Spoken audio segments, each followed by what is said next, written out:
This is Macro Analytics, delivering frank conversations on global macroeconomics and market analysis, outside the mainstream, featuring discussions and debates between Gordon T. Long, publisher and editor of GordonTLong.com, and his guests.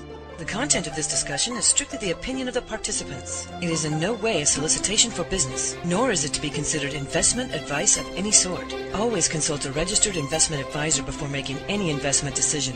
These discussions are extremely hard-hitting and terribly frank, and parental discretion is advised. Now, on to the show. Good morning. I'm Gord Long with GordonTLong.com, and I have with me this morning Charles Hugh Smith, well-recognized writer on the web, who is the publisher of the website of2minds.com. Good morning, Charles. Welcome back. Thank you, Gordon. Glad to be here. Before we get into the show here this morning, I want to comment on retail. We did two shows, one in November on the looming U.S. retail implosion, and the one here in February on the retail commercial real estate dominoes. That's what they were called.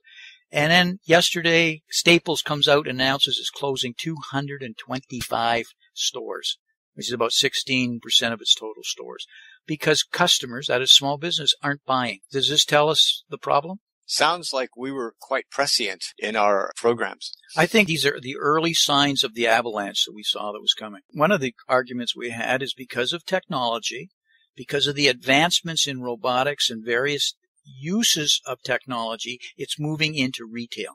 Various tools and applications in retail, and here are the pressures. And we said it will reduce floor space, because as more is going online, there'll be less floor space, therefore the consolidation of retail and employment.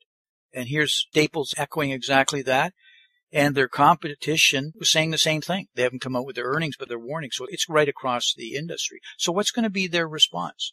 Well, less floor space, 225 stores, but they're going to compress their existing stores, they're going to cut labor, and they're going to try and automate, because they're saying that more and more of their sales are online. Staples was quite clear on that. So they see the future is they're going to have to do more online. Right. And so the trends that we discussed, this is living proof that those trends are active and real. Let's move right into what we're going to talk about here this morning, Charles, so we have enough time, and that is the whole situation in the Ukraine.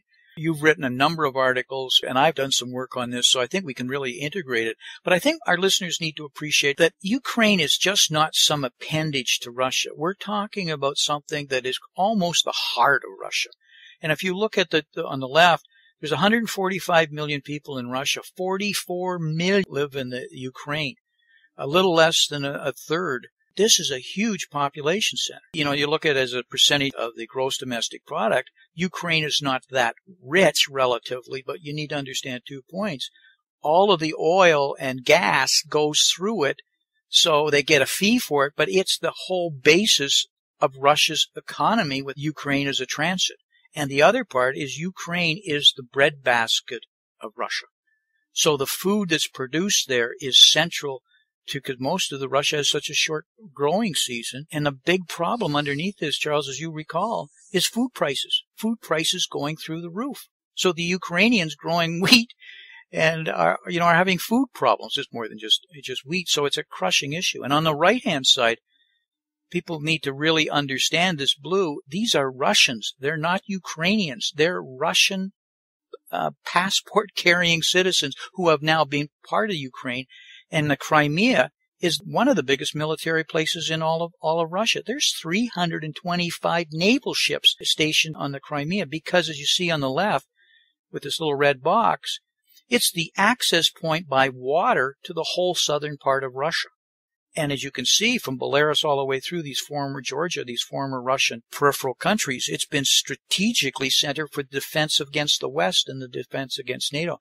So it's pretty tough for Russia just to say, okay, whatever you decide, because the Russian people there expect to be taken care of by the Russian government. Right. And I think that you've identified the key point here, Gordon, which is the Ukraine is a choke point.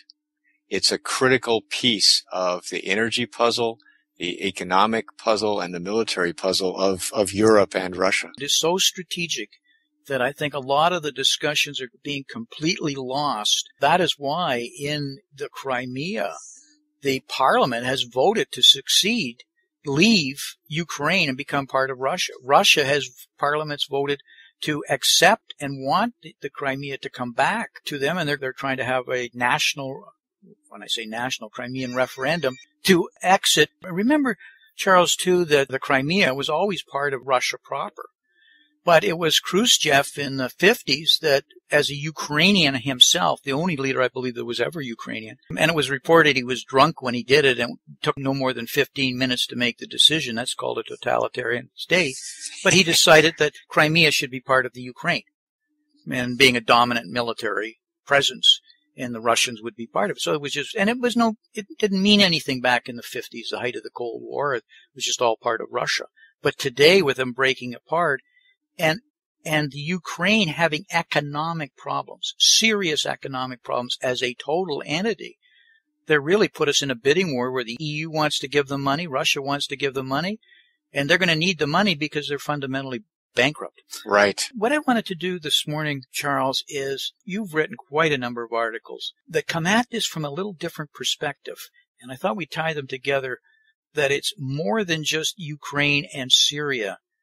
There's issues going on in Africa with gas. This whole concept of the deep state that's going on and the response. There's a lot more going on than the media is reporting, and hopefully we can really bring out here this morning. Gordon, let me just go through the energy picture here a little bit.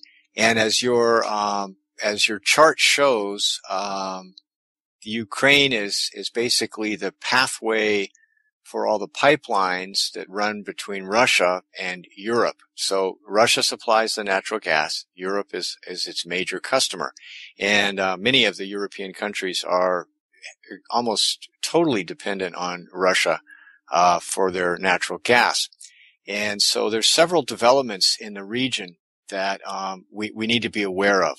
One is that thanks to the advances in technology of fracking and other oil-related technologies, there is an active search for natural gas in Poland, Romania, and Western Ukraine. So if this technology advances and natural gas is discovered or tapped in these other countries, then there's a competing source of natural gas. In other words, Europe will be able to pull natural gas from Europe itself, as opposed to only depending on Russian natural gas. The other factor is that Africa is now a major supplier of oil and natural gas, and there are pipelines that are running throughout North Africa and the Sahara to supply Europe with natural gas from the south. And as you will discuss further on, there's also a natural gas play from the Gulf states and Saudi Arabia through Syria.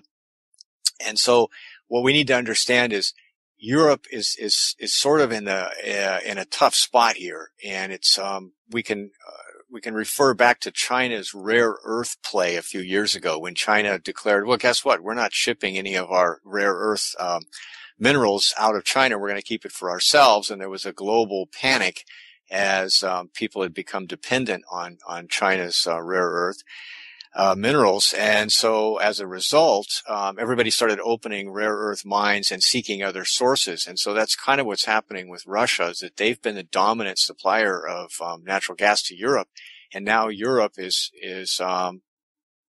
seeking other sources of natural gas, which is just makes perfect sense in terms of supply and demand. You do not want to become dependent on one nation for all your energy. And so this brings, this puts Ukraine in a much larger picture, which includes all of Europe, Russia, the Mideast with a focus on Syria, and all of North Africa. So this is it's a piece of a much larger puzzle.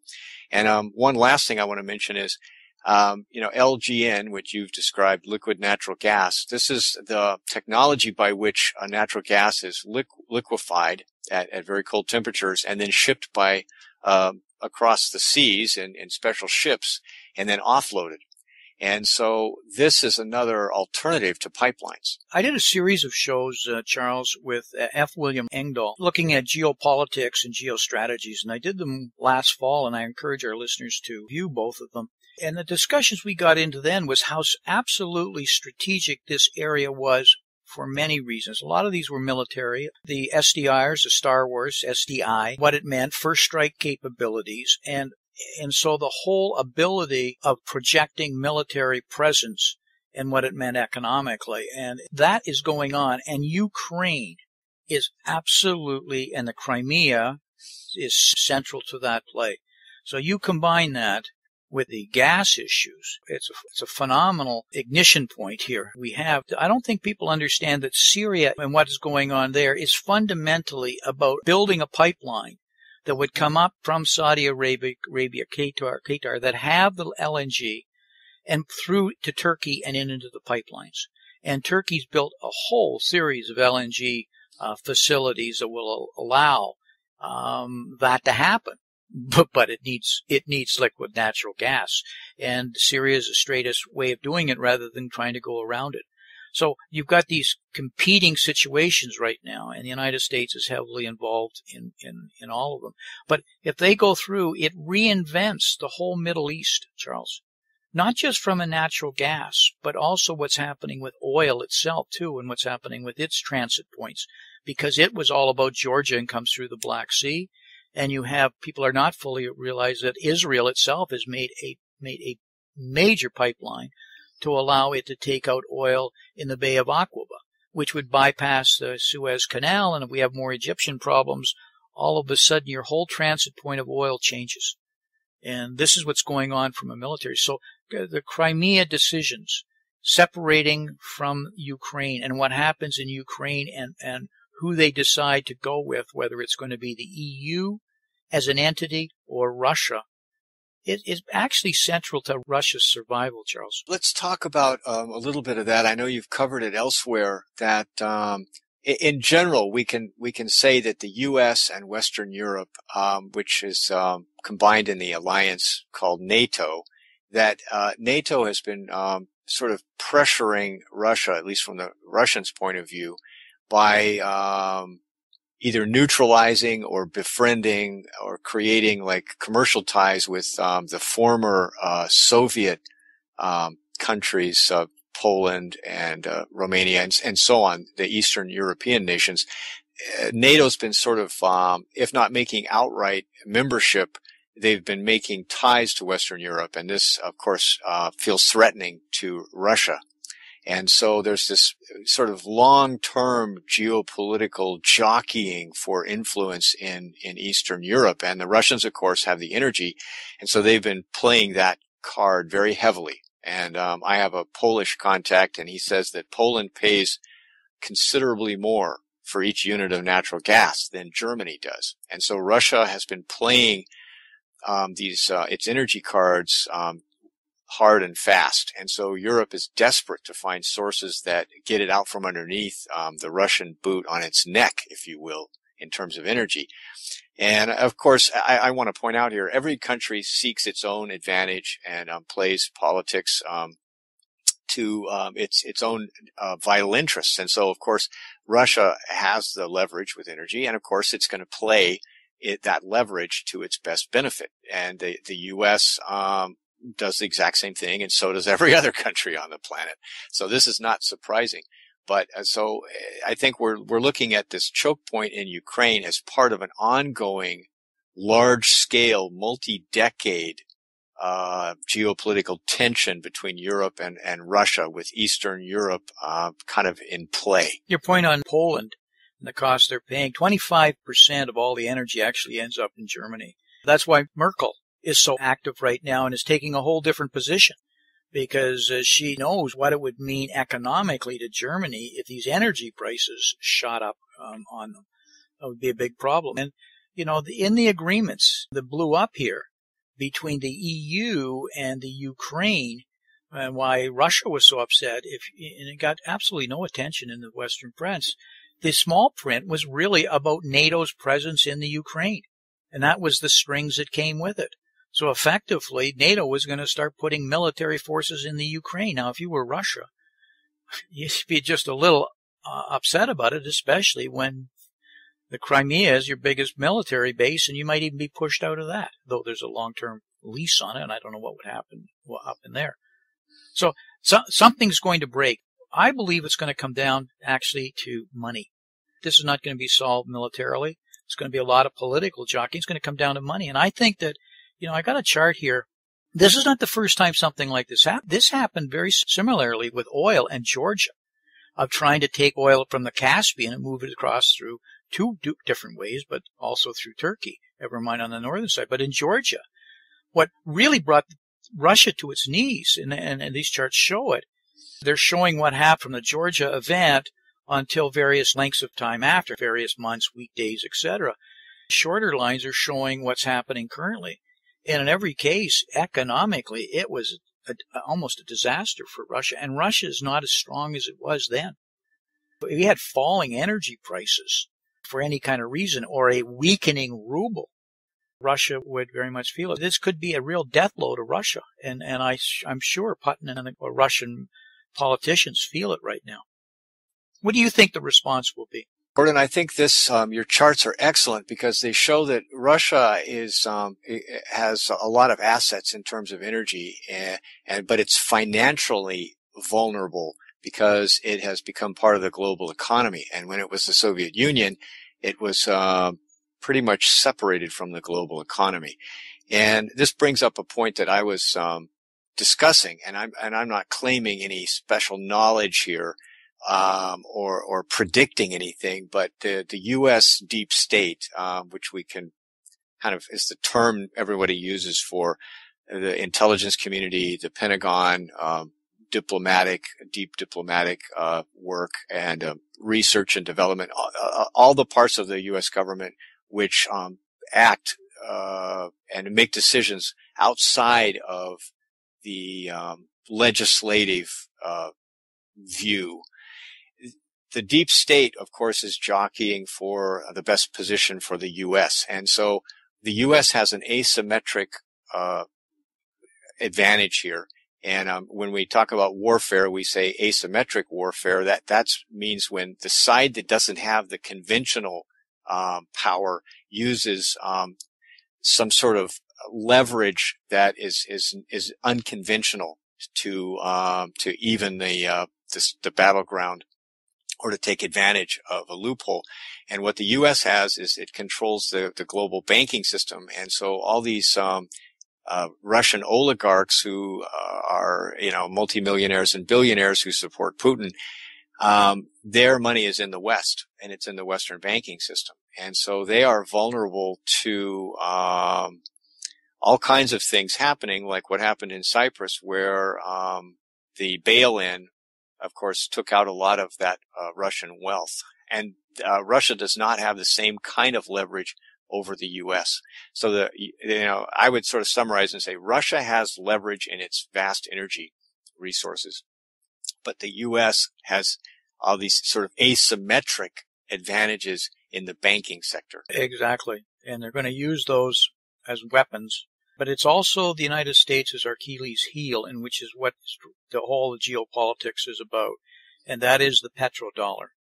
And right now, most of our listeners may be familiar that oil can only be bought and sold in U.S. dollars right now. And anybody who's ever differed from that has been removed from power. Saddam Hussein, 90 days after, Gaddafi, the same thing, and Iran has threatened it with their bourse. So because the issue is, as soon as you start to trade in any other currency, so if Russia starts selling all of its energies to the EU, that is gas, not oil, in bigger ways and continues to grow and becomes more dominant, you don't need as many U.S. dollars because they're not using them. They're using other currencies. And so what happens with all those 6 billion U.S. dollars that are out there? They're going to come home. And then when they come home, because they're IOUs, you want to know what hyperinflation would look like. And so the U.S. dollar has been, not the dollar, but as the world's reserve currency, because we were such a dominant trading nation, we're weakening. So there's even less need for the dollars. that's out there. And something like this could cripple it. And if there was a 10% less usage of the U.S. dollars for these reasons, it would be absolutely devastating to the U.S. economy, especially if it was a weak economy. So the global geopolitical game here is to force the continuation that the U.S. dollar will be used. And the only way you can do that is with how it's transacted and how it's transited and how it's moved. And that at its core is really the big problem with what's going on in the Middle East and right now with Ukraine. We're up against our hard time as usual, and there's so much. This is a huge subject, Charles. Any kind of closing comments you'd like to leave with our listeners? I think I would summarize it that what we're suggesting is follow the money and follow the energy. And then you'll have a pretty good understanding of all the issues. That is exactly what you need to do. When following the money, watch the kinds of stipulations that are going to come out politically to force this. Charles, could you tell our listeners how they could learn more about your writings and maybe some of the writings you have planned here on this subject? Well, please visit me at of2minds.com, and I'll continue covering it along with Gordon. Pleasure. Until next month, it'll be interesting to see where we're at next month on this particular subject. But talk to you then. Thank you very much. Thank you, Charles. This has been Gordon T. Long, editor and publisher of GordonTLong.com. New recordings are posted regularly and can be found at GordonTLong.com. New show notifications are available through RSS feed, iTunes, and other social networking venues at GordonTLong.com.